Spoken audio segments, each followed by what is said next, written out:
ai se video no maua mai ale video lea ia no to maua mai lava ia ai se fa to le to inga tangata langa tau te to me le tau o Kanaka ngai o tangata o le fa ia tau fa leanga wale li le o Kanaka le fa sala laulia le faia le fa o lo tau le fa tau fa leanga ma me fa pe nei e le tala no ni issues le o tangata fo e fia ke le la lawis Kanaka ai se toto te pa mai sa mo le mele ma fuanga le nga sola mai ngi usila ta sile ma fuanga na pito sili na sola mai ai ona foi la o se talia na mau tai tai tangata le office ile mesa ai fa mo fe ro po makalas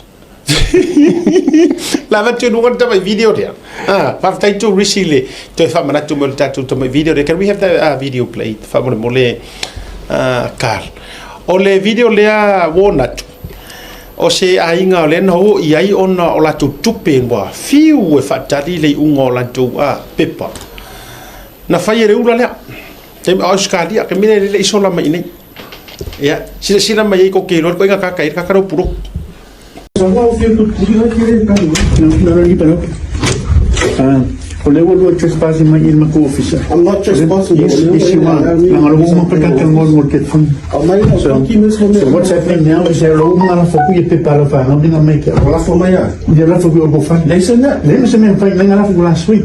So we don't have any more thing. So you'll probably get it either tomorrow or Wednesday. Last Friday. So you're probably... My family, any question, okay. Right now, I have to go to a meeting. Or maybe we'll find out if you're my kailing of Billy, my old colleague, my kailing of Billy Maker. Or me, if I didn't find out really, we have a company called the Mako reference. If I'm high officer. Show me show me the email. If I go online, my love for all physical copies have it on. And I was in my email. Well, don't forget if I think forget you. The local email you or Yana, I will link it to come out. We more. Yeah, all my cousin of fair email. I don't forget to go machine. Oh, machine. Now for you, a part of the application called the declaration form. O le pana e feo le ska ka mo Australian citizen a e shaka vaina la a fa e so ku la fo e ko la fo mai o ma ko suelo se ska ka ko feo ni fo na o ka on mena ngo ke ko wo ko ko sanga o lu ma website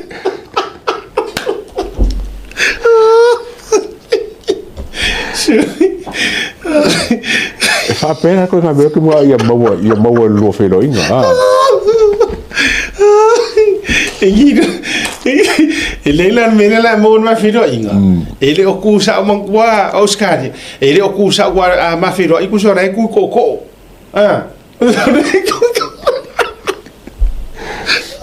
e me ko ama no i media ko fa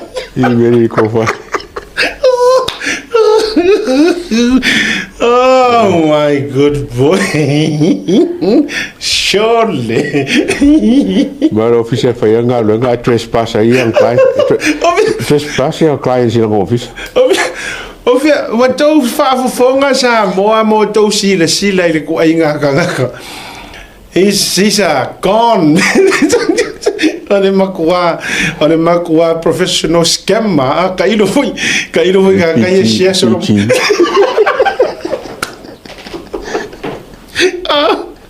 pakar kamaro wo mo ngai media fa vai ai media na ngai media ko fa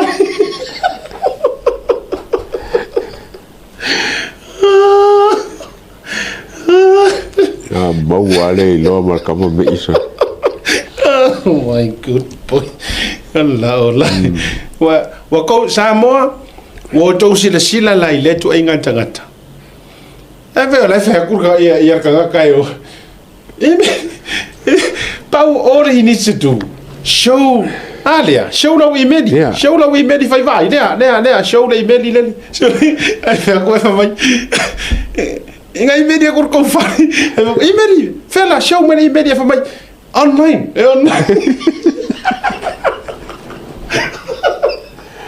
oh my god kafiola Wala pele le fasia kamalo. ia wala kila ngore video la ke ro la ki pil part ngai fasi Dia por fasinga le que solo pero yo voy. Ya malo. Ia kenga mai kai surely ia o se kau fa ka kanga la dia o se mafiro inga fa ku Ya. ia e manko foi la ue kele kala i rungor pokala me e fa le kele kala i ku ke me firo la nga firo i fa ku e ngu me uma La fai la o mikiafu me pe wa makali apu ka okoro ka okoro. Anko ese venga e pu e ko lua ka me pe. E ke finga ngalo ko la na ko kere ka ko ke finga ngalo la ko la kur ka mai kiripiria e ko fa Ya. Yeah, okay, we play again, Carl. Que we sila le mor tangata maua kurma. Ari kur ka malo meni kur ko fare e meni fare le meni. Okay, ko sau ela ka mora ki se ko sau kasia. Play it one more time.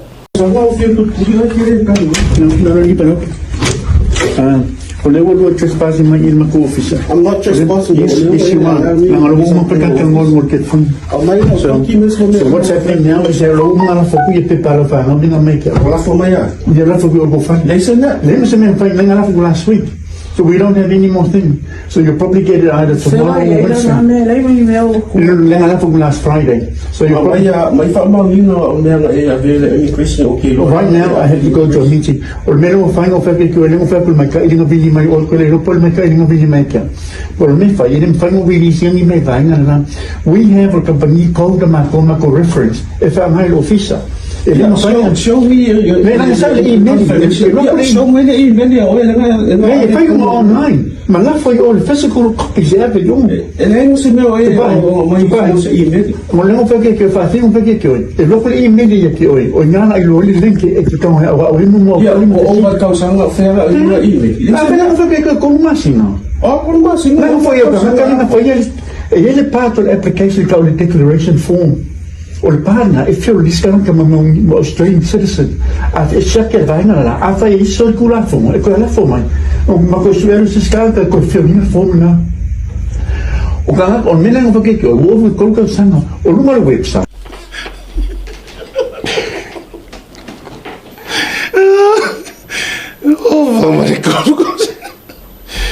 Hola, over marcau sanga ni simia. Oi, de quem é? Oi, nem ngor quem é?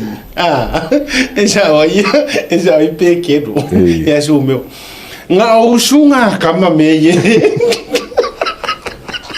Nga usunga kama a feri quem é usu ye kama. I have to go to a meeting. Sorry. Kafi ofias kamala ko koila ko fongo. Sorry. Que vai com o mai uma lá o sai desse ele aí se lá caílo arcamalo o com não parting our form of declaration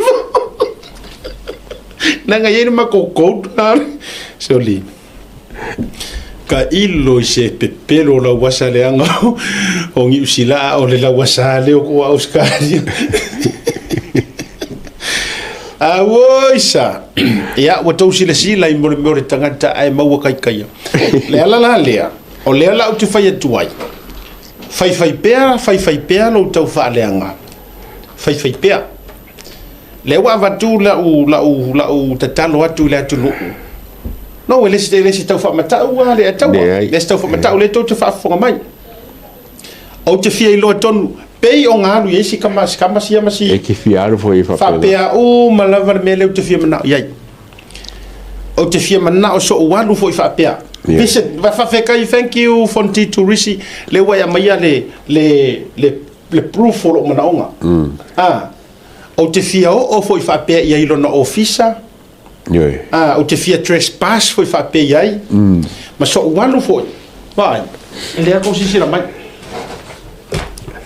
o ke fia se ave menga I nga tresia ave vai la ia la na le te fai tuai le te fia la tu se avatu ia lenga le ko si ser mai fa pe o mala me le ke fio o ia fa mol la so ni mai fa tau nu lo mana a wa le si me so o lo fainga e uma lo vai aso nei tele Maua Le address foi le waka o meses o vai aso fo o le au fe wa ia malo waka e fa pipi so le kai city e fa pipi so le fa malamo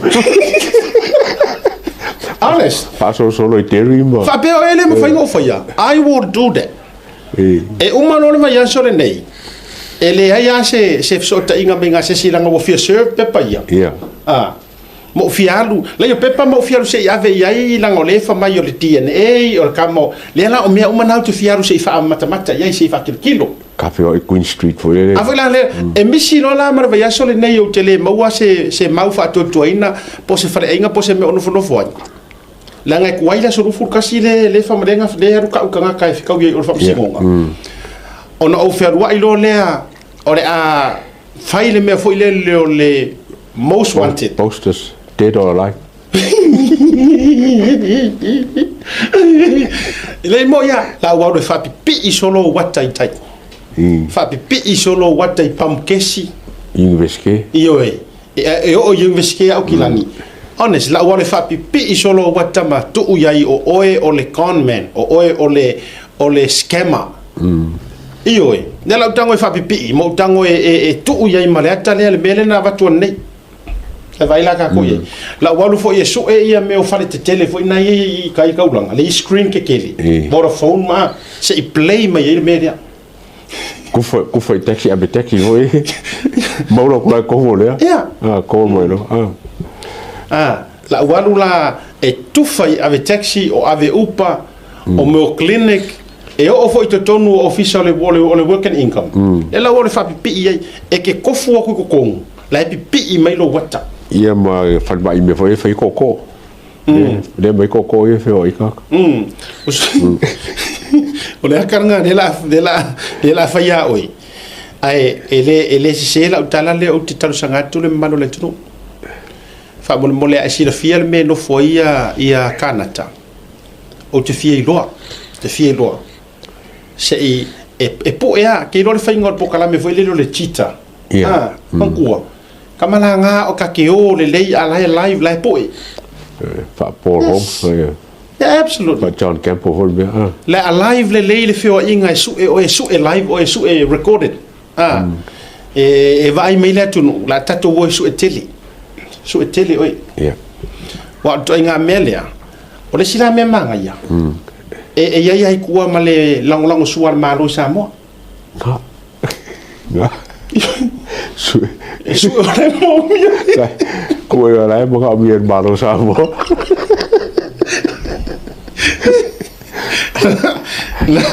la e vai la ye kasi nga be ko ia la mo ka bien mai sa mo manga ya la nga that's leila nga e paulo me ke wa fainga tate le mama ta upulo no ke wo so le fakur kama al me mo ale la wo le fa pi pe misi se information sa fa mo moli ia ai ore a ferwa I doa u ke road wana nga re ka usa war kala o kai se be kai de ta fio lai le ropo la na mele le fa yo le aru mata I me o fale fa pena wa ko nga o langa ya la wo lai wa ya yer ko o le ado ta fio lai le ropo lai eku ko ngo yo ko nga fale fo nga boarding rooms mo boarding houses foi nei mo le sofa mo mana tu fale na le tele na manga no mai tanga tan tu li fasalanga le au tau fia foi en kaloka manga no mai lo tu u ya e place na